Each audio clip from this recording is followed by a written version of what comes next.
எனக்கு இன்றைக்கி சப்பாத்திக்கு தொட்டுக்கிற மாதிரிங்க குடமிளகாயில் ஒரு பொரியல் மாதிரி பண்ணலாங்க.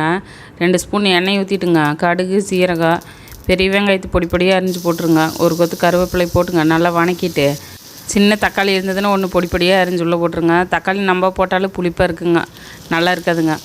தக்காளி நல்லா வணங்கினதுக்கப்புறங்க பொடி பொடியாக அரிஞ்சு வச்சுக்கிற குடமிளகாயும் உள்ளே போட்டுங்க. கொஞ்சம் உப்பு, மஞ்சத்தூள், காய் வேகிற அளவுக்கு தண்ணி ஊற்றிங்க, மூடி போட்டுவிட்டு ஒரு 10 நிமிஷம் வேகட்டுங்க. அதுக்கப்புறங்க மிளகாத்தூள், கரம் மசாலா தூள், மல்லித்தூள் கொஞ்சம் போட்டுங்க, நல்லா கிளறி விட்டுறலாங்க. முட்டை சாப்பிடாதவங்களாக இருந்தால் இதை பொரியல் மாதிரி வச்சு அப்படியே சாப்பிட்டுக்கலாங்க. முட்டை சாப்பிட்றவங்களா இருந்தால் 2 முட்டையை உடச்சி ஊற்றிக்கோங்க. காய் எந்த அளவுக்கு எடுத்துக்கிறீங்களோ அந்தளவுக்கு முட்டையை உடச்சி ஊற்றிக்கோங்க. ஊற்றி விட்டு நல்லா பொடி மசாட்டை ஆனதுக்கப்புறங்க அடுப்பு ஆஃப் பண்ணிடலாங்க. இப்போ குடமிளகா முட்டை பொரியல் ரெடி ஆயிருங்க. இது சப்பாத்திக்கு, சாப்பாட்டு கூட எல்லாம் வச்சு சாப்பிட்டோம்னா ரொம்பவே நல்லா இருக்குங்க. நீங்களே இதே மாதிரி செஞ்சு பார்த்துட்டு சொல்லுங்கள். வீடியோ பிடிச்சிருந்தால் லைக் பண்ணிவிட்டு சப்ஸ்கிரைப் பண்ணிடுங்க.